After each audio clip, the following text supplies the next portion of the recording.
A equal to 6, 1, 12, 4y, 6x, 5x, 2x, 8x, 4, 6 is symmetric matrix. Then 2x plus y equal to. മക്കളെ ഇവിടെ ശ്രദ്ധിക്കടാ, ഇവിടെ ഈ പറയുന്ന matrix എന്താണെന്ന് പറഞ്ഞിട്ടുണ്ടടാ, സിമെട്രിക് മെട്രിക്സ് ആണെന്ന് എടുത്തു പറഞ്ഞിട്ടുണ്ട്. സിമെട്രിക് മെട്രിക്സിന്റെ പ്രത്യേകത എന്താണ്? ആ മെട്രിക്സ് അതിന്റെ ട്രാൻസ്പോസിനോട് ഈക്വൽ ആയിരിക്കും സിമെട്രിക് മെട്രിക്സ് എന്ന് പറയുന്നത്. അപ്പൊ ദാ നോക്കുക, ഇവിടെ എന്ത് വരും? A transpose equal to A ആയിരിക്കും. അപ്പൊ ഈ മെട്രിക്സ് അതിന്റെ ട്രാൻസ്പോസിനോട് ഈക്വൽ ആയേ മതിയാവൂ.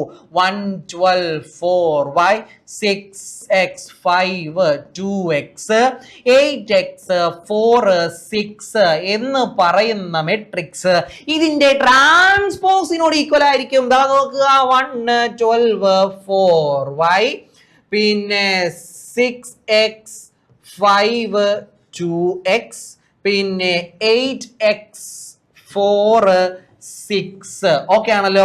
നമ്മൾ പഠിച്ചിട്ടുണ്ട് രണ്ട് മെട്രിക്സ് ഈക്വൽ ആക്കണമെങ്കിൽ കറസ്പോണ്ടിങ് എലമെന്റുകൾ ഈക്വൽ ആയിരിക്കണം. അതായത് ഇവിടുത്തെ ഫസ്റ്റ് എലമെന്റും ഇവിടുത്തെ ഫസ്റ്റ് എലമെന്റും, ഇവിടുത്തെ സെക്കൻഡ് എലമെന്റും ഇവിടുത്തെ സെക്കൻഡ് എലമെന്റ്. അപ്പൊ നോക്കിക്കേ, ഇവിടെ എന്ത് വരും? 12x ഈക്വൽ ടു 6 എന്ന് പറയാം, 6x എന്ന് പറയാം. അപ്പൊ ആ ഒരു ഐഡിയ മുമ്പിൽ കണ്ടു കഴിഞ്ഞാൽ ഇവിടെ നിന്നും x ഈക്വൽ ടു എന്ത് വരൂടാ? 12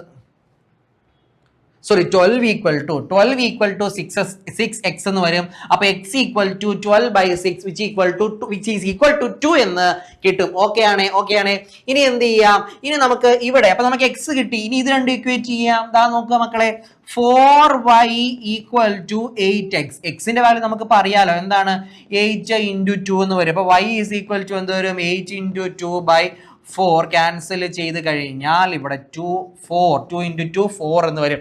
അപ്പൊ വൈയുടെ വാല്യൂ കിട്ടി, എക്സിന്റെ വാല്യൂ കിട്ടി.